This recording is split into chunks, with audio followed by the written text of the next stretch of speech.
Troll Lord Games. Join the fray. We are live. It is Tuesday, March 5th, 2024. We are here for Ask Me Anything. Can I get a hell yes? Yes, hell yes. There you go.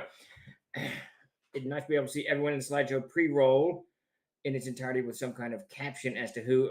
Oh, that would be interesting, Chris. We probably could manage that. I think it's 8.5 minutes, and Grace cut out a few of the pictures that I had sent to her to plug into that thing. Cannibal. I saw Lando got me one too. It's time for a little bit of beverage. That's for you, Lando. Thank you, sir. Cannibal. Yeah, that montage is cool. Do it.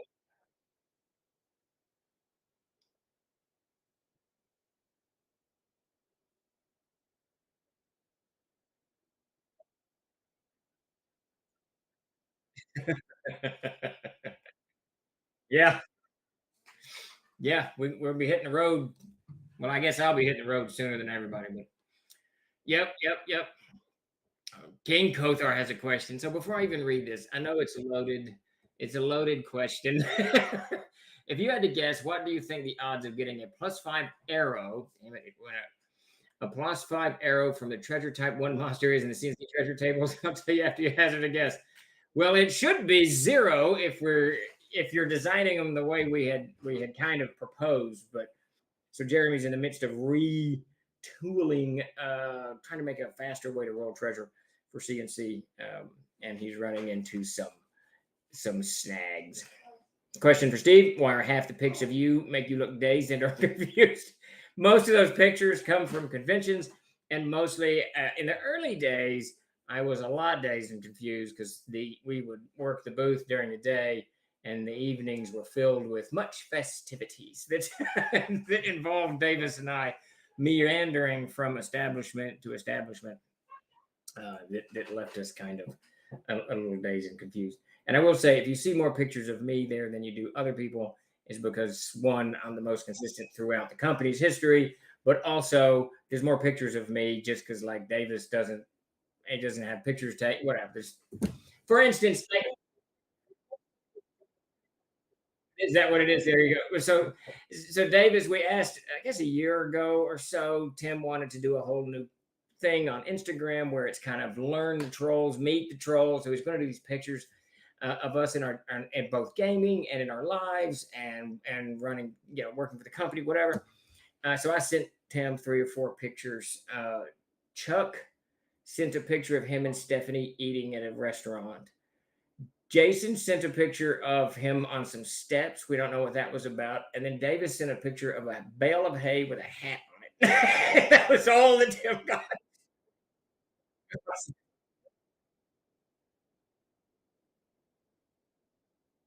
Oh,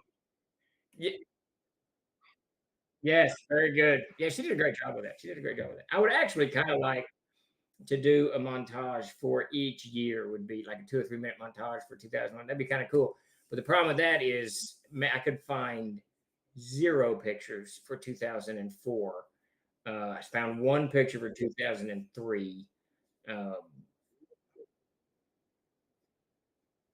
you really do, but just so we could get McBain found a bunch from '07, I think. But Todd had a whole bunch of pictures on his phone, and someone stole the phone back in 2005 or 2006. So we lost all those pictures. Some dude out there has got a whole bunch of pictures of some trollers doing stuff. Probably quite a few.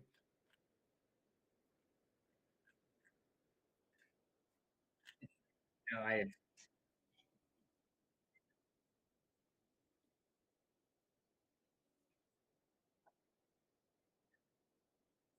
Yeah, so there's a couple of things going on with that. We've shipped all the Kickstarter backers.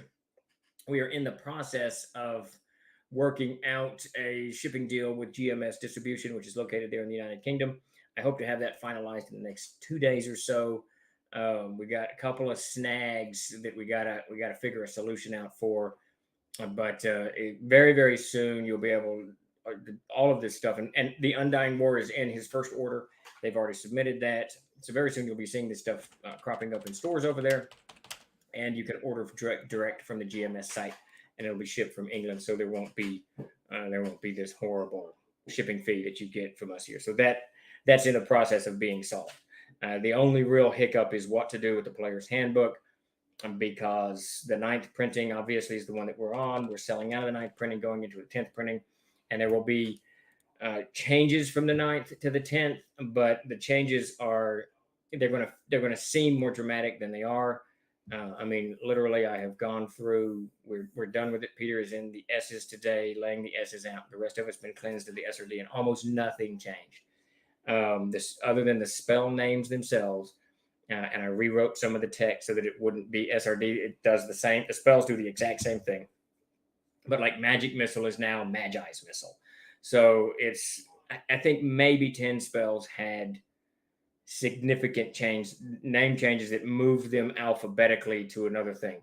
Cure Light Wounds, we changed to like Heal Grievous or Heal something, whatever. There's 3 heal spells now.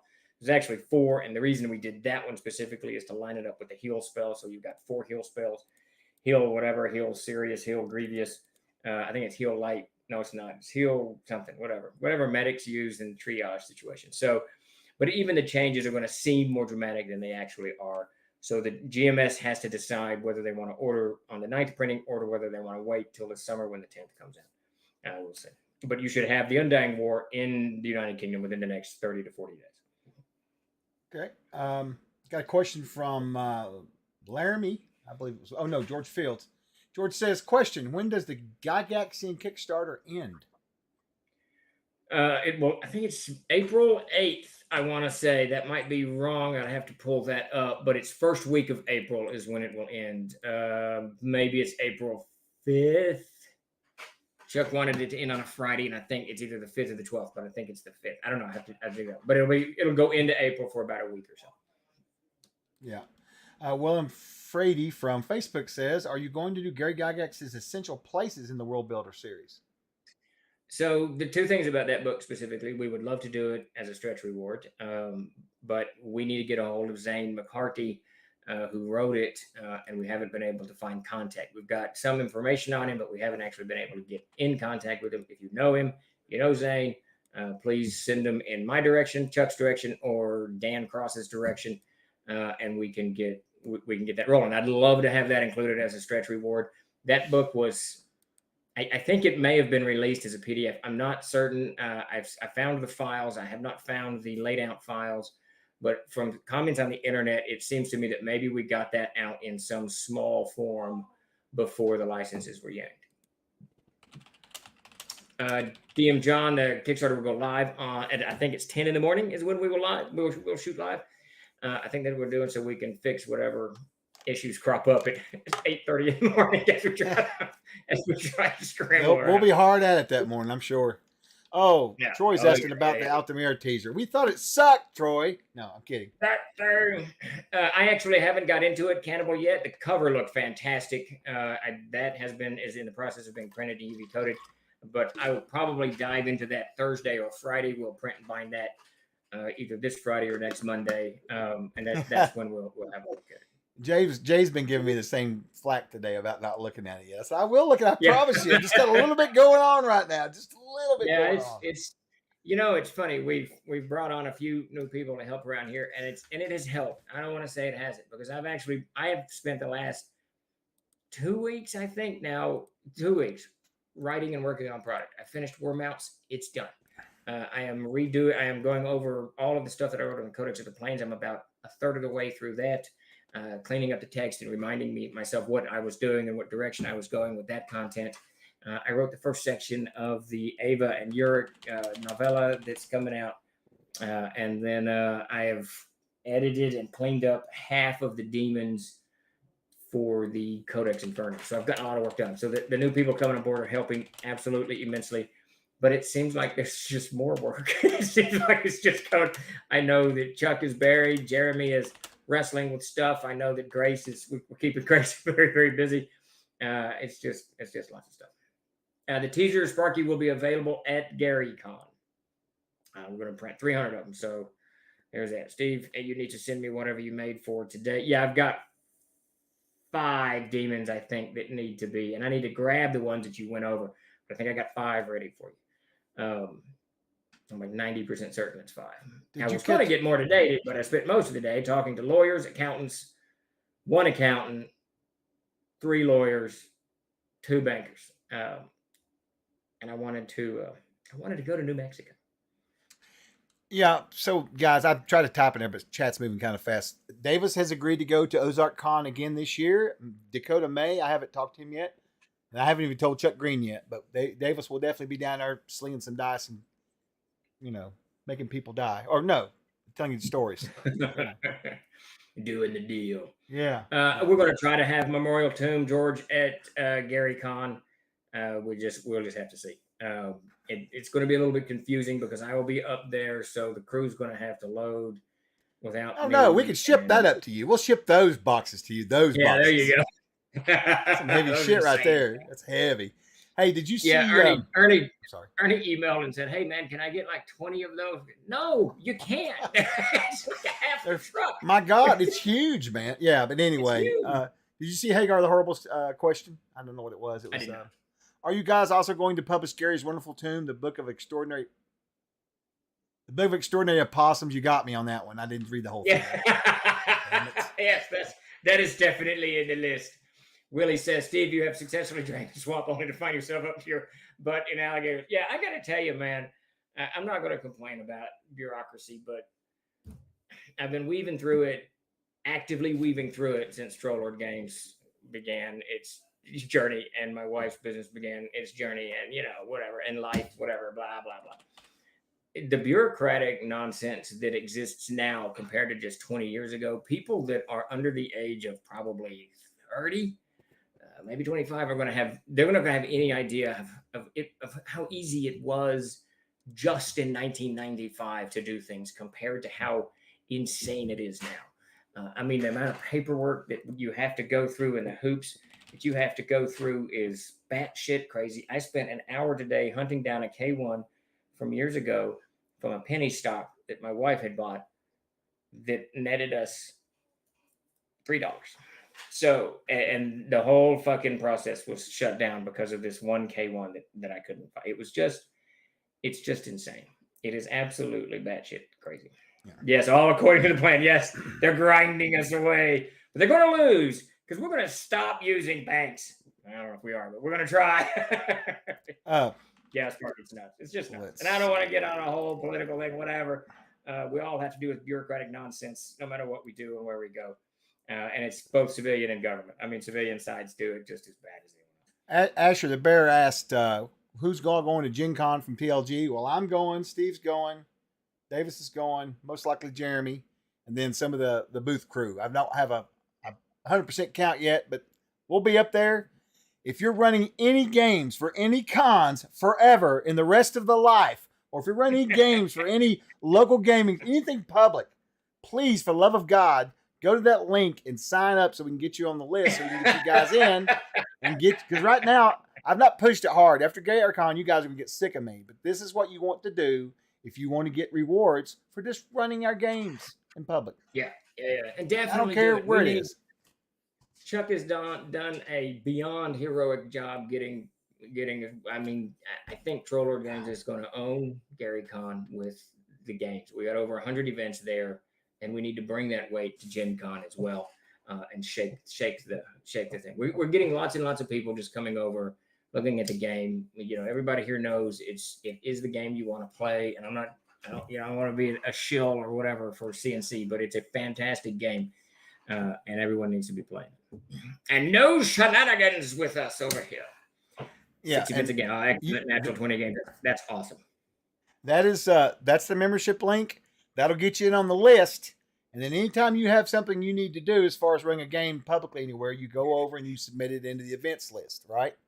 But if you're not on the membership list, you don't get credit. You got to get on the membership list. So Sparky says, George says, just running CNC is a reward unto itself. Yes. Oh, George, that's awesome. I get rewards if I run a game on the side of the road. So I want to tell you a little story. This is one of the coolest stories I've ever heard. So I was not born when this happened many years ago, back in like 1948, 49. My grandmother, who I refer to as Mrs. Gold. Mrs. Gold their church closed for whatever reason. I can't remember what it was. It's down in Bradley County, Arkansas. Very, very, very rural. It's still rural now. It was very rural in the 1940s. Just think, oh brother, where art thou? So she decided that she didn't like the idea that the church got closed for whatever reason. I think it had something to do with floor rot or something. So she took her son, my father, and his best friend down to a crossroads where there's all dirt roads and there's no pavement, no blacktop in those days, down in Bradley County. So she took them to the crossroads of this intersection, wherever it was. I've seen it. I know where it is. I just can't remember what it is. It's all blacktop now, but dirt road in those days. And she sat her sons down and she started preaching and she started doing this church. And after about 4 times that she was out there on a Sunday morning, hot Arkansas, the whole 9 yards, the entire community got together and built her a church. So which is pretty cool. And then the community started going to that church. So Sparky, I tell you, if you will stop and run a game on the side of the road, take some pictures of that and not get hit by a tractor trailer, we will definitely give you some rewards. We will call it the grandma, the Mrs. Gold special. There you go. Did he sell his soul at the crossroad? My dad may have, I don't know. But yeah, my grandmother did that. That's one of my favorite stories. I just love the idea of her just walking down there. We're going to do it right here. It's just cool. It's the way to do it. Signed up representation from Canada. Yes, excellent. Well, you say all the time that if they build it, they will come is bullshit. But that story clearly contradicts it. Yes, but they didn't build it. She went and then they built it. That's the way that story played out, Jeremy. She went to the crossroads and then they built it. So she had to create what? Well, she embarrassed the community is what she did. I guarantee you, though. By the 3rd time, some dude drove by her in his model whatever truck, and he was like, "All right, I can't have Mrs. DeArmond out there doing the do. You go, John. Shout out from me. Yes. And you come, they will build it. There you go. It's all kind of. It's a little bit better than what was that movie? It's a baseball movie. Kevin Costner. Fields of Green, Fields of Dreams, Fields of Dreams, I think. Mel is logged into a different Twitch account. He's bugging me here. Fix this one. Yes. I'm a huge Kevin Costner fan. I'll watch anything that dude's in, even those stupid coffee commercials. He's great. He's got going on right now. You know what I watched last night with the wife? We watched, you may not remember this movie, 6 Days, 7 Nights with Harrison Ford. Oh, yeah. They get plane wrecked. Yeah, I hadn't seen it in forever. That was it was a good movie.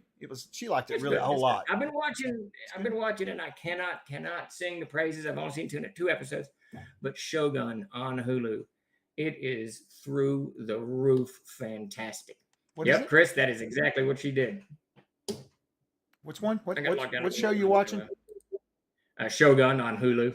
Oh my God, I forgot it came out. Shit. Oh no, I'll be doing the rest of the week. Dude, I've been waiting. Yeah, I've been waiting. Oh my God, is it good? I guarantee it is. I was very reluctant to dive in because I thought it might be whatever, but it is. Yeah. Costner's brother was in the Air Force and was stationed in Little Rock. Oh, that's very cool. Didn't know that. Dennis Quaid and Nick Offerman are up in the. I've seen some clips on that.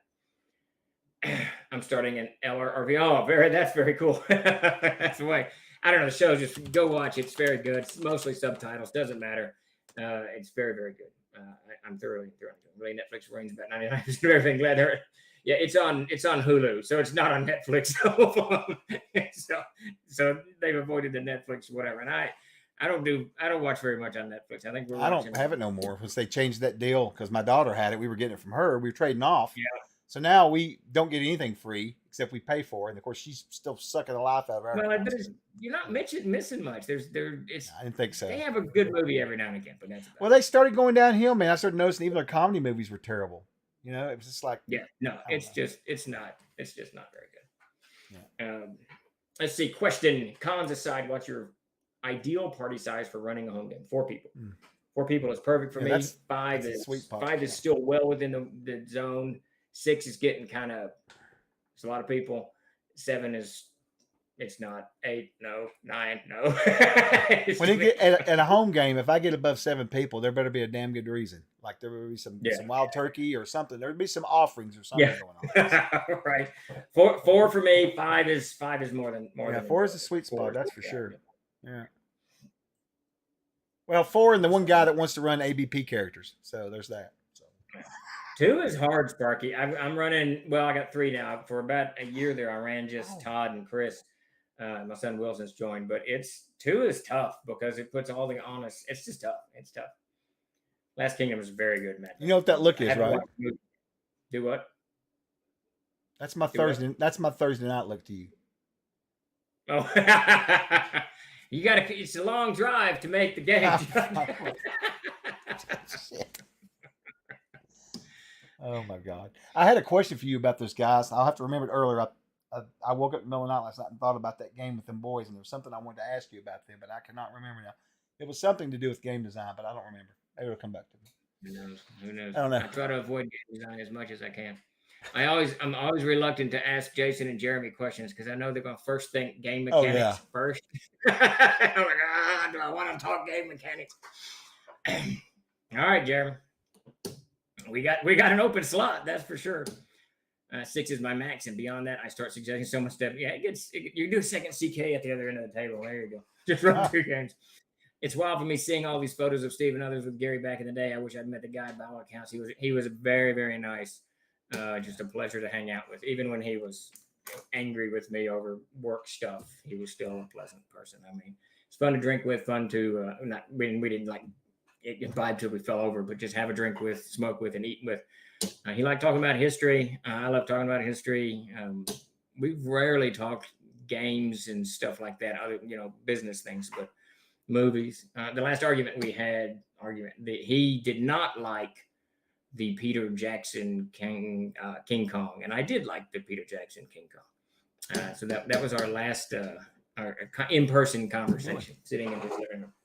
The Castle Keeper runs 6 games. He runs 6 people at conventions. Who is the Castle Keeper? I know who that is, but I can't think of who it is. Mystery. CNC, my group of CNC is 7. Yeah, that's pretty tough. Actually, that's a lot. That's a lot of folks. Yeah. Yeah. Phantom says, question, will the GoFundMe for the Club? Oh, I think he's thinking about, I think maybe he's talking about start before or after the World Builder one. The Club. I'm assuming that's got something to do with Davis's book of 1,000 million clubs. I don't know. Oh, maybe. No idea. He's supposed to turn that over, the last of it over to me this week. Hopefully that happens. I got other stuff for him to dive into. Y'all pounded some cold ones and discussed the Romans versus the Greeks. Yes, we talk history a lot. Weirdly, I was reading the emails that he and I sent back and forth when we first started working together. I had just, at the time, I was working on my PhD in Austro-Hungarian history. So I was reading a lot of Habsburg crap in the early days of TLG. And I just mentioned something about, in passing, what I was reading. And he had just finished a history of the Magyars, which is the Hungarians, which is very weird that we were reading the same kind of out of the norm history. But yeah, he loved history and he loved talking about it. Yeah, just very easy to hang out with. What is a club? I'm not sure what's going on here. I have enough tricks up my sleeve. I could easily run 8. There you go. That's the Grandmaster Dungeon Master. Did you know? That's the thing. I mean, once you can do it, I think the biggest table I've ever run was 24. Once you start getting into the zone, you can do it. But for me, my ideal size is 8. 6 is topping out for the ideal. 7 and 8's just it's less fun. I have heard in the past that Gary was most enthusiastic about the Renaissance late medieval period. Yes, absolutely. That's where he and I parted ways on the products that we were making. And ironically, he and Peter got along better because Peter loves the Renaissance period, at least the dress of the Renaissance. Peter didn't really like guns so much. And Peter's our art director, for those of you who don't know. But Peter Bradley and Gary kind of saw eye to eye. And if you had looked at, and I couldn't find them the other day, much to my annoyance, Peter had done all of the covers for the Legendary Adventures role-playing game that was written by Gary Gygax that we were going to publish in 2008, 2009, when the licenses were pulled. But all of the characters on the covers are in kind of Renaissance era clothing. You know, is it pantaloons? I don't know what the pants are called. The broader pants, the big boots that fold over. That sounds like pantaloons, but I don't. That sounds like. I think pantaloons is the word. I'm not 100% certain. It might bear influence from Flesh and Blood. Who knows? I don't know. But. Yeah, well, that would be Renaissance. Yeah, absolutely. King Kong, plate armor, lots of pole axes, colorful clothes, and yeah, he loved that period. He absolutely loved the Renaissance period. I tend to like the early medieval chainmail period more than the Renaissance period. Let's see, do we got any questions that I'm missing? The stream's kind of moving a little bit fast. +3 pantaloons of protection. There you go. Let's see. Castle Keeper says CNC is so much easier to run over the newer games that 6 is doable, but you want all your players to have a spotlight turn. That's absolutely true. That's true. Yeah, if you don't, they're going to be in a corner. Yeah, they'll be getting on the phone or whatever, So yeah, that's one of the reasons that the fast-paced play of our combat is advantageous if you got a big table, because then you don't have to sit there for 15 minutes or 7 minutes, and even if it's 4 minutes talking to one character.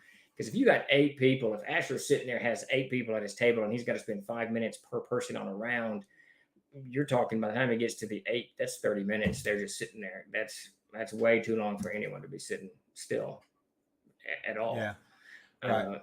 And it's easy. It's easy as a GM to get lost in things and not think about it. You know what I mean? Especially if you've got someone who's directing questions at you or something like that. Next thing you know, everybody else is kind of like. Yeah, and if it's a new player, you're done for. Asher says that was 3.5. It was brutal. That's actually one of the things that when we were publishing 3.5 back in the early days of TLG, we thought, well, we got to start playing this game because we're trying to sell it, blah blah blah. And Mac, I think it was Mac that ran it. It might have been Todd, but Mac ran us 3.5, and I had a second level gnome, I want to say.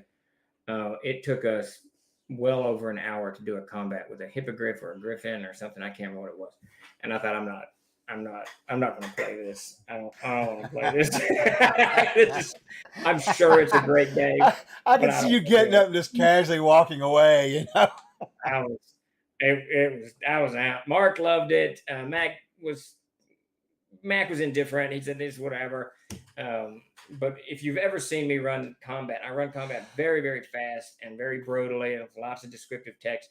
But you can't do descriptive text and have any meaning if you've got he cleaves down with the axe and smashes into your Bernie and bends it and bruises your shoulder, and then have a 10-minute discussion about the armor value and facing and whatever. That Phantom SG13 said, "What, you don't like action, then bonus action, then move action, then reaction, followed by rolls for damage, saves, concentration, then action surge to do it all over again? One turn." Yep. It was just too much. So DK Kingsley, I've never played 5e. Is it worse than 3.5? Surely not. There's a lot of observation checks. That's all I'll say. There's a lot of observation checks. So they, I'm not faulting the game. It's a great game, I'm sure. But when it came out and everyone was talking about it, I said, I'm sure it's great, but they're going to rules bloat this thing very, very quickly, and they did.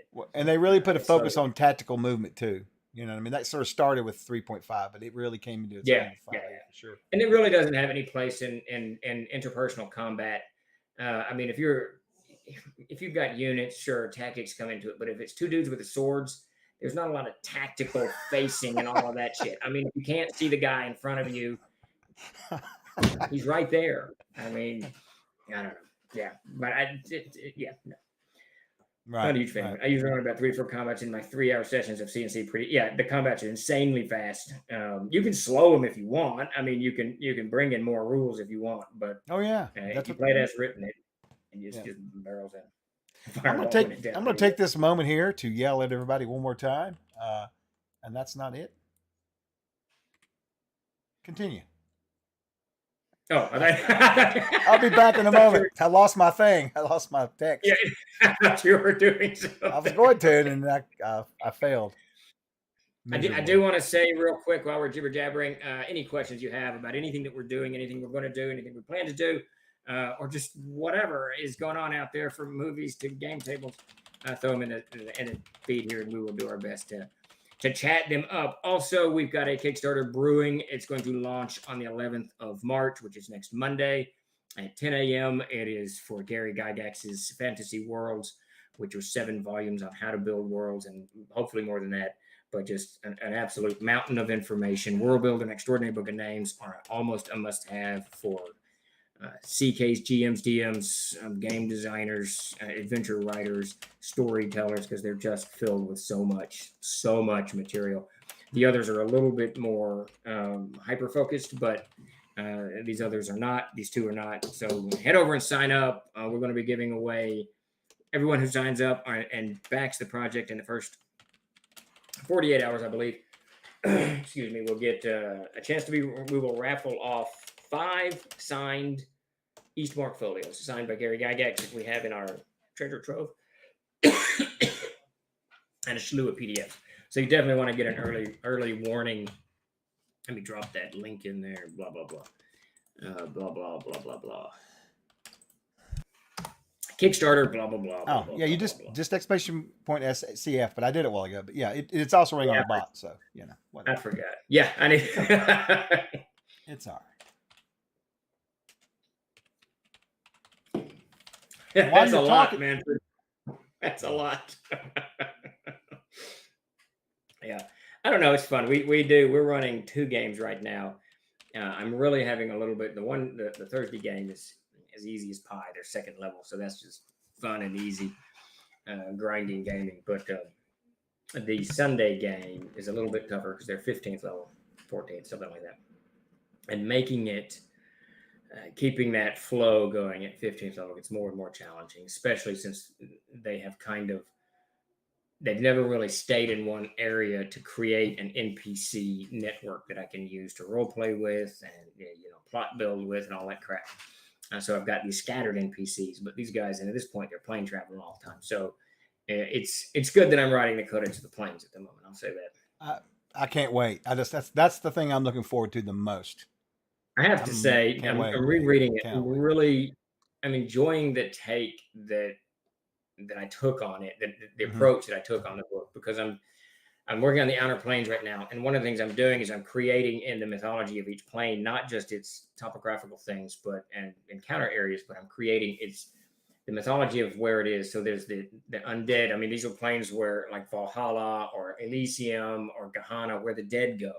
Right. So I'm weaving that into it, which is giving each of it this kind of layer of adventure opportunities, which I'm very keen on. The 2 things I'm most keen on in this book is adventure opportunities for CKs, GMs, but also to have the information that you need to run a quick game without prep right there, so that you don't have to spend 2 days reading this gigantic thing. The way I've got it worked up is there will be a stat block before each plane. You can go in and you can just grab what you need out of that stat block. So the questions are like, how long do I need to rest in this timeless zone of Gehenna to get my spells back, is right there in that stat block, and they can look it up and move on. So that is there. I'm excited about it. So a couple comments and questions. Manfred Bonvec says the next printing should include Chuck's combat sheet. Every time he shows it on Saturday mornings, I want to steal it. I'm gonna upload that probably for a free download when I get time, Manfred, because I think everybody it's just something I threw together for me and my players. It makes things extremely easy, as you've noticed. Hagar the Harple says, "How's it looking?" I've seen it. Thank you. It's really borrowed from it's all from the PHB. It's just concise, Yeah. How's it looking on the Hermit? Hagar asks. I'm not sure. I haven't talked to Bill in about 4 or 5 days. He was working on he's got 2 big maps to do, and he was working on the one and getting the notes for me for the other one. So I'm presuming he's wrapping up that big map and will be on the second one. Wesley sent in his second piece of art. We got to get a few more pieces of art. Then I want to send it back through editing one more time and get it done. So I'm guessing by the time I leave for Gary Con, we'll be sort of prepped for layout. It should go to the printers. Early April. And of course, we're in a tough printing season with yearbooks and whatnot. So it might not come out till May or June, but by April, it should be at the printers. Now I will do my thing real quick. For anyone who is running games for GaryCon, whether it be virtual or physical, please check your emails from an email from Endless Worlds at troller.com. There should be a third L in that right there. But anyway, we need your t-shirt size this week because I've got to order them. I've got to. So I don't want you to be left out. This is going to be really cool. It's a different color this year, and we have our anniversary patch on the sleeve. It's going to be awesome. Anyways, back to Steve. So, Jeremy, to answer your question about hit dice, I'm using the wrong terminology for stat blocks. It's not really a stat block. I mean, it's an information block, I guess, but it's going to be in a table. It's going to be in a table like you see in the player's handbook in the character sections. It has each level. This has like time and your standard encounters, how the gates that get you there. I can't remember all the stuff. There's like 20 different things that go down on this list. But it'll be in a 3-column table. First thing will be the item. Second thing will be a quick definition of what it is, of how to get the information or what the information is. And then the third will be a slightly greater explanation of it. So information block, I guess. I don't know what the actual appropriate term would be. There you go. Yeah, I don't know. Yeah, maybe. I never know what to call these things. It's a planar reference block. There you go. It's a planar reference block. That's what we're going with. In the case of modules that are out of stock, will they remain out of print until OGL is? So some of those are just going to stay out of stock. I've killed some of the lines, like the F series. We're done. Night of Spirits. We're done. There's that 100 level or 100 room dungeon that's never going to come back to print. You'll be able to get them on Drive-Thru RPG, and that's about it. And Jeremy and I are doing, man, we haven't done it in a couple weeks, but I think he finished one 2 weeks ago. I can't remember the name of it now. Something, but those that are being refitted, they're being refitted probably 1 to 2 a month as time allows. But at the moment, primary focus is on the Player's Handbook of the Monsters and Treasure, and for Castles and Crusades. And the Player's Handbook, I think we're done with it. It needs some tight reading on it. Probably a couple more checks for SRD content, but it should be done. The CKG, I'm informed, is done, and that leaves us the Monsters and Treasure, and that's the biggest one because we've got to clean it out. A lot of monsters came over unready, so those need to be cleaned out, and we've got to. It's got to be drawn up into the modern layout thing, whatever the latest layout. Plus, we need a lot of art. We need a lot of art for every monster in there, and I think we've got it to 400. I think there's gonna be 400 monsters in there, so we're gonna need probably another 200 pieces of art. I'm really not sure. I hadn't digested all of that. Jeremy sent me all that information, but I know it's a lot. It's a lot. But so those are our primary thing, and at least 200. Okay, so 200 pieces of art. And the primary thing, and this is what Jeremy's been working on, is making sure all the stat blocks line up and have the same terminology. For instance, previously we had things like vulnerability, parenthetical iron, or we would have vulnerability to iron, or, I think there was a third way we did it. So he's gone through and made all of that line up. So it's all kind of got some internal consistency to it, which would be it just makes it easier for the book to be usable. How long would it take to encounter every one of those 400 monsters in one game? You'd have to be high level, number one, because there's a whole bunch of dragons in there. A long time. We will do that. A lot. What does he say in The Life of Brian? That to join the people's front of Judea, you have to really hate the Romans. And then he goes, what does he say? He says, I do. Oh yeah, how much? A lot. Okay, you're in. That's one of my favorite scenes in the whole movie. You're muted, Chuck. I can't hear you. Chuck, you're muted. I said, was it the Judean front of the people, or was it the people's front of Judea? Which one? There was like 15 in it. We've got a question from one of our retailers, Chris Donovan. It says, in the case of modules that are out of stock, will they remain out of print until OGL is removed from them and then compiled? I already answered that. Oh, well, I'll just shut up then. How do you like that? DM John asks, will all 7 books be hardcover? Yes, they will. And I believe the Canting Crew will have the folder pocket in the back of it for the map of Luddenham, which is the mythical city that Gary used for an example in building your city. Are you taking out all the Celtic monsters? No, we are not. Now the fairies are going to be removed. We're going to do a whole book of Fae. That's something I kind of always wanted to do. I'm a huge fan of the Fae. I'm a huge fan I use them in my games all the time, but I want them each to have very distinctive features. And as they are in the current version of M&T, we brought over stuff that Brian had done for Germania, Keltarum, and Nordica. And they were really kind of the same fairies named in different, languages, with slight nuances. And I don't want to do that. I want each of them to have, like, this is the witch of whatever.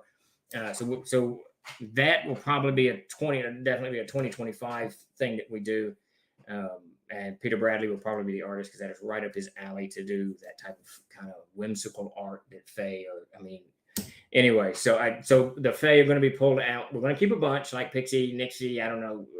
There's a list of like 20 of them. They're staying in the standard fairy, but the rest will be put in their own volume. The hope that I had 4 years ago or whatever it was to get all of the monsters into one book proved pointless because there's just too many monsters, even in the Codex of the Plains. Now I'm going to end up. What did I estimate? Like 120 new monsters are going to come out of the Codex of the Plains.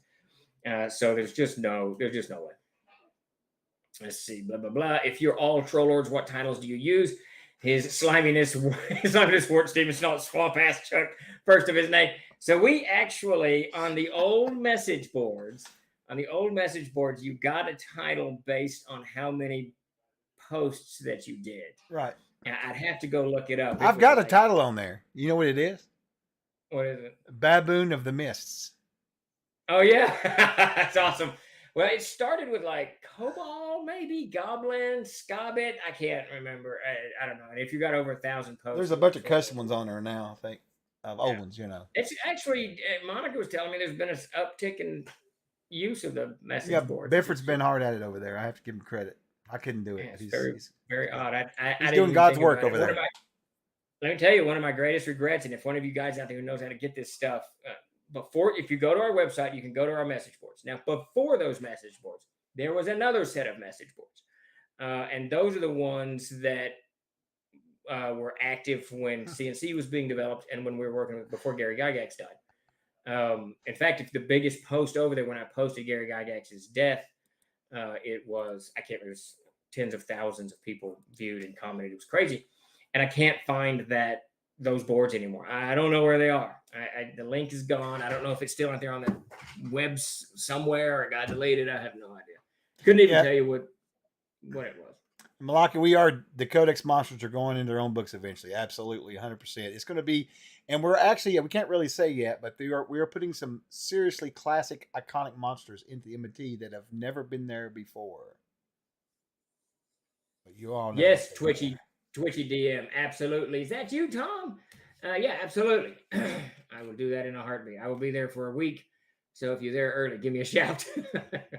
Oh, hey, Tom. Says, I like the Adventure Path. Yeah, we got to talk music too. I like the Adventure Path A0 to A12, the Undying Wars. I've run A0 to A1. Excellent. Good deal line. I absolutely love all of those. You're fixing to enter into my favorite. A2 is my favorite of all of those. Davis did a great job doing Slag Heap, and it's just that's actually great. Where my Thursday game's going. Thursday game, they're going to be sneaking into the Slag Heap from the south through an overland trail. Can't wait. Yep. Are the XP amounts for the monsters in Codex Egyptium anywhere? My printing does not have it. I don't think they are. I'd have to get my notes. We may have did a sheet. If we did, we'd need to get that up on the website. But yeah, that went to print before those were plugged in. You guys will be at Origins Game here in Ohio this year. It's 50-50. I'm not sure where we are in Origins, to be honest with you. I know we had explored it, but I don't know much further beyond where we landed. If they're not in there, you don't get any experience for the Egyptian monsters. They're just too cool. The ancient Egyptians had the coolest dress. I mean, they just look badass. You're a mighty welcome, Malaki. The Egyptians and the Pawnee, some of the coolest outfitted humans to ever walk the earth, in my humble opinion.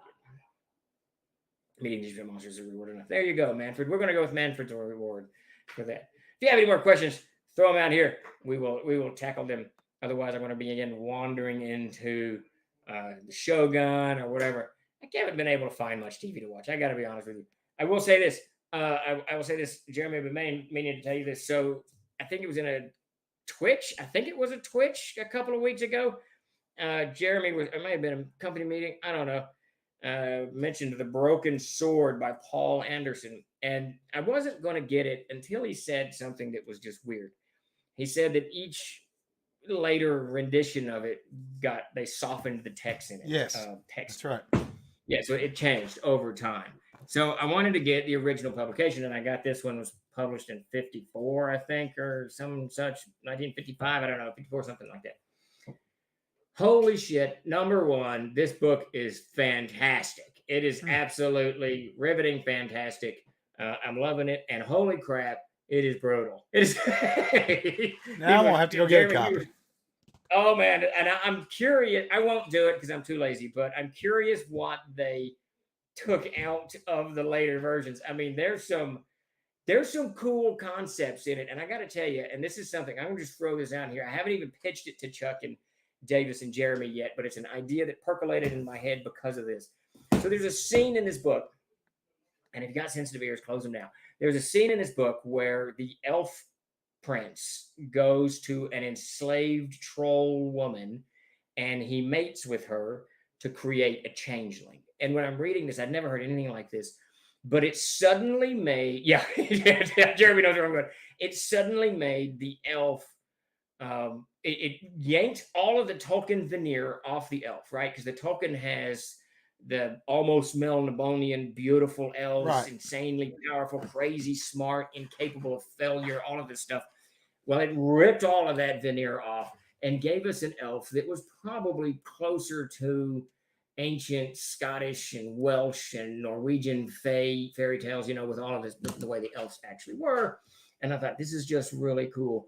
And there's a whole lot of other stuff after this. I'm only on page like 90 or some shit. There's a whole lot that they've jammed in, violence and stuff, which I like. I like things that are different than I've read. I like stuff that doesn't go with the tropes and gives me the same whatever. It's one of the reasons I had an early departure from Game of Thrones, because I figured out about midway through book 3, it's the same stuff over and over and over again. Good people die, bad people win.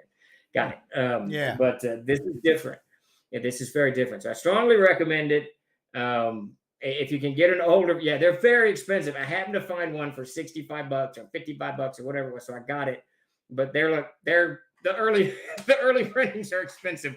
Don't go to Amazon. Don't go to eBay. Go to biblio.com. More reasonable booksellers over there that aren't selling stuff like it's crack to whatever. Just go to Biblio. Sparky, I think you said you had a place you bought used books. I can't remember, some online stuff, but go to biblio.com. Let me put that in the thing here. But biblio.com. Yeah, check biblio.com out. That's where I got it at a very reasonable price for a book this old, and crazy eBay prices or whatever. I cannot vouch for him to try it. I can't remember what that. I thought it was Sparky said that he had another site that he was going to. Anyways, fantastic book, super enjoying it. And one of the things is that I've toyed with, and I'll throw this out here for the first time, so that maybe that was it. Thriftbooks.com, maybe that was it. I'll throw this out here for the first time. Just a concept, just thought about it. So you've got elves that you play from the player's handbook. And then in the monster book, there's elves and dwarves and whatever. So what if we drop the idea that the elf in the monster book is the same as the playable elf, but we make an elf in the monster book that's a monster, that's different than the playable elf? It's up to the CK to build whatever mythologies he wants, the high elves, low elves, whatever, I don't care. But the elf and the dwarf, we make them more like the original Fae concept of elves, make them more monster-esque. I kind of like this idea, but it'll immediately break. Yeah, sort of. They don't have to be villainous, Jeremy, but mischievous. They're not the elves that your character is. So if you're playing a character, an elven fighter, say, that's more however you envision an elf to be. Tolkien or whoever, Elf Quest, whatever you want to do. Or how we wrote it up in the player's handbook, which I think there's 3 or 4 elves in there. But in the monster book, because it's a book of monsters, and it's one of the things that's interesting. I like this thought. I'm sorry. Yeah, this has never bugged me, but it's always been on my mind. So early when we created Castles and Crusades, we made the rule that the monsters will never be given attributes. And we did this is a very conscious rule and a very specific rule. And the idea is, and if you think about it from a mechanical point of view, the monsters are tougher than characters. Why? Because they all get 3 primes, no matter what. They all get physical primes or they all get mental primes. So they start the game with 3 primes, with no, whatever. So what's the justification for this? And I remember these conversations, and the justification is, you two, DK Kingsley, have a good night. The justification is they're monsters. They're not players, they're monsters, so they're different. But the only thing in the Monsters and Treasure book that breaks that is the elf entry and the dwarf entry and the halfling entry. Is there a gnome entry? I don't think there's a gnome entry In what? Monsters and Treasure. No. Yeah. So the only thing that break it, there isn't. There Okay, is? so Oh, the Jeremy only thing says that there breaks is. it- I thought there wasn't. I'm sorry. Yeah, I didn't know. So the only thing that breaks it are those 4 entries, really, because they fall under a different rule set, but they shouldn't. So, just an idea. Doing the makes a lot of elves, sense. dwarves, gnomes, halflings in the monster book different than they are in the Yeah, they're not character races. They are creatures. monsters. Yeah, that's just. I do have a Everyone question. forgets the I do have dwarf a question. gnome. I do have a question from someone new in the community. He's learning about CNC and Diordis. I did see your question about Origins. It's on our list, but not this year. This year we're going to manage to squeak out Gen Con, Gary Con, Gameo Con, and then I think Page is at January 1st at Philly. So we're getting that all together. I hope it someday in the far, far future to have somewhere I can put like at least a list up somewhere on our site that shows where we will be, for stuff like that. But anyway, I thought we had a map up on the site. Did that get pulled down? No, that's a retailer map. That's a retailer. yeah. So his question is: just bought the core books, and I'm going through them, and have a quick question. It says you are allowed to move half your movement and attack. Does this only mean when you're walking speed, or can you run or jog half your movement and then attack as well? Wow, that's not specified. I would say That's if you're in a interesting. charge, you can move half your charge movement. That's what I would say. That's how I would rule that. And if you're walking, you can move half your walking movement. I run it that it takes you around to get into a charge to be running. So I would go both directions. Yeah. And using a charge is a clever way around that half movement deal right there. A lot of my guys will do that. Now, if you're a wizard, I wouldn't recommend it. But if you're a fighter, or barbarian, whatever, But yeah. Right. Yeah. Well, Jeremy says there's actually separate rules for the charging and the half move. I didn't even know, and this is horrible for me to admit, I didn't know there was a half move and action in Castle 66. No idea until like a month ago when Davis told me. Yeah. What was it?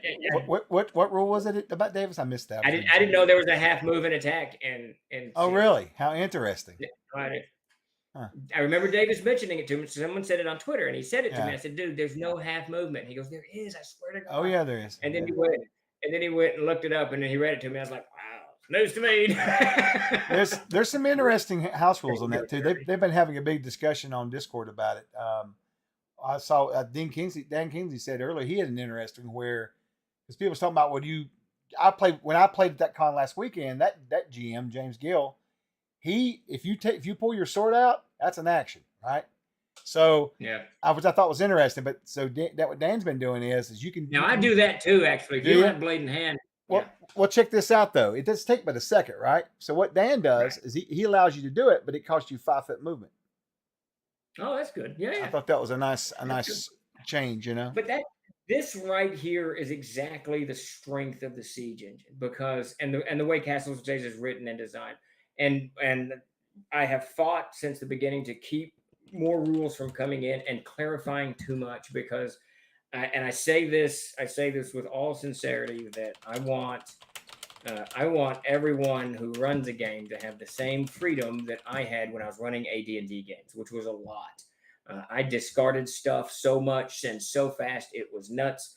And we adopted rules just as quickly, making it just as he's talking about me. It's not just you, Jeremy. Davis does it too. Jason does it. Everyone likes to come in and clarify stuff. And in one respect, that's great because you get clarity and new players. And this is a legitimate argument. I understand it.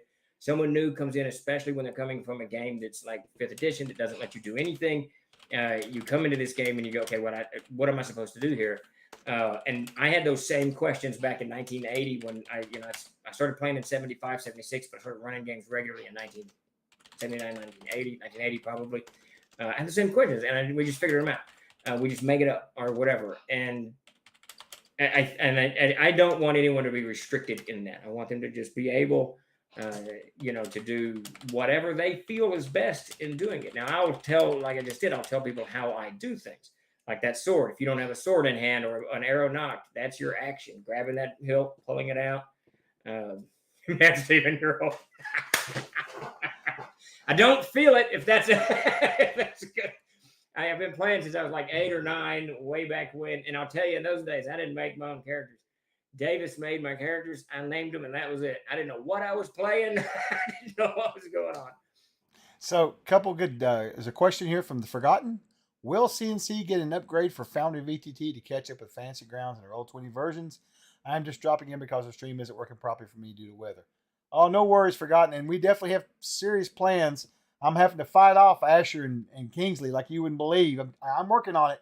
There's just so much going on right now, but we will see a big change in things at the very least when we get back from GaryCon, if not before. Absolutely. We're getting her going to high gear over there. So, yeah. Yeah, this is a part of the year, and it'll get easier with more hands on deck, but it's the part of the year that, and it's GaryCon, Gen Con, Game Hall, the bigger conventions that begin to slow everything down as this vortex or whirlpool of whatever begins to suck the labor into it for the week before the convention and a few days after, and it ends up costing the company 2 to 3 weeks of getting things done, which is a huge amount. It is an absolutely monstrous amount of time, but we will get these things moving forward. I'm very happy with Fantasy Grounds. We're getting an almost weekly release, which is good, and we'll keep doing that for a while. That's a very, very good thing. And yes, Jeremy, they are. So one of the reasons we cut them out years ago, because they were just taking up too much time, and we weren't getting things done. And at the end of the day, conventions are great. It's a great way to market or whatever, get exposure. But if you don't have anything to, if you don't have anything to expose, there's no reason to wear a trench coat. But anyways, will Dakota be at GaryCon this year? If so, please mention I'd like to game with him. Yes, he will absolutely be there. He's the logistics issue that I'm having to deal with because he's either going to fly up or drive up by himself. I'm not sure. Davis may actually not be there. Wait, what? He's like 60% certain he can be there, but yeah, he's got some other issues he may have to take care of. Oh, Dakota, not Davis, because Davis is bringing the truck. Davis. I about had a heart attack just now. I'm bringing the truck. I'm bringing the truck. What? How are you? Okay, we'll talk about it later. I did not know. I can't go. Listen, and everyone in the stream will appreciate this. If I fly up there and end up in the lodge, which is 2 miles or 1.5 miles or 3 miles from the nearest cold Dr. Pepper dispenser, by the time Sunday comes around, I will burn that lodge to the ground. True. And ride out on a fire truck to get myself a cold Dr. Pepper. So I absolutely need my pickup truck so that I can go to town and get supplies. Well, I was wondering. I figured we'd be running for you or something. I didn't. Then I'm flying now too. Well, I'm gonna be up there by myself. I'm gonna be up there by myself from Friday through Wednesday. Oh yeah. So I can't. So you're gonna do? See, I had no idea this was what was going on. We need to talk then. But anyway. Yeah. So I'm loading the truck next week and driving all the crap up there and parking it in a parking lot. And if someone breaks in and steals it all, the important thing is I can still get to town and get my Dr. Pepper. That's the most important thing. But did you say that I hear the words from you that Davis is not 100% sure anymore? Yeah, there's issues that cropped up today. Well, I need to know that because he's running the game. Yeah, we'll know in the next few days. We'll know in the next few days. All right. Before all of that, blah, blah, blah. No worries. Okay. Yes, Jeremy, you can get us a soda. That'd be awesome. If Dakota can make it to Springdale Tuesday night, he can ride with us. That may be. We'll see. We're just not certain. That it's really Founders and Legends that's kind of thrown things into a cusp, because those of us here in Arkansas load into the truck, load the truck, and the truck was specifically bought for Troll Lord games because it's got 4 doors and 4 seats, so we can fit 4 comfortably and 6 uncomfortably, and we head off to whatever convention. But I got to tell you, that truck too, she's starting to feel the miles. Stephen needs his Dr. Pepper. I can get behind that. Best in dark. Yes, absolutely, Malaki. And I will not be without it. I'm already, when I go to conventions, I'm already aware of not being in the office and what's not getting done. So I'm already kind of throw in no soda, and I'm going to get cantankerous. Didn't you hear there was butt warts over that break of the Dr. Pepper plant little shoe? I don't care. Drinking it anyways. Horrible. All right. On that note, we got to wrap up. Holy Christmas. Yeah. Question: do you prefer one Dr. Pepper to another, like Dublin bottle versus can? Always can, always regular, and very, very cold. Though I will take a glass bottle of Dr. Pepper any day of the week because they are delicious. But I do not ever drink out of plastic. If it's plastic is the only thing that I can buy for Dr. Pepper, I drink something else. Let's see. Wrap up on button boards always. Yes, there you go. That's the sign. How's it going, Axel Swift? Glad you could join us. Though we are winding down here in just about 30 seconds. We need to see if Dr. Pepper will sponsor. We need Dr. Pepper to sponsor Troll Lord Games. All right. I think we're going to wind down. I missed the glass bottle beverages too. All right, Chuck, what do you got for us? All right. So, want to thank everybody for coming out this evening. If you've got time tomorrow, I'll be on in the morning spouting all kinds of nonsense. And then we'll be back Thursday with another weekly stream of our group. We may have some stuff going on for GFW. I'm not 100% sure what we're doing, but we will be on. Here's our Twitch schedule. You can check us out. I will be back this weekend running my game, and I think Jingo will be on Sunday. So we're going to have a week of lots of good stuff going on. So come by and see us. Yeah, that's what I got. You too, Wolf. Wolf, you have a great week as well. Yeah, I don't know what we talked about this time. No telling. All right, that's it. That's what I got. That's right. All right, everybody, take it easy. You have a great week, and we will see you Thursday, and Chuck will see you tomorrow. All right, Troll.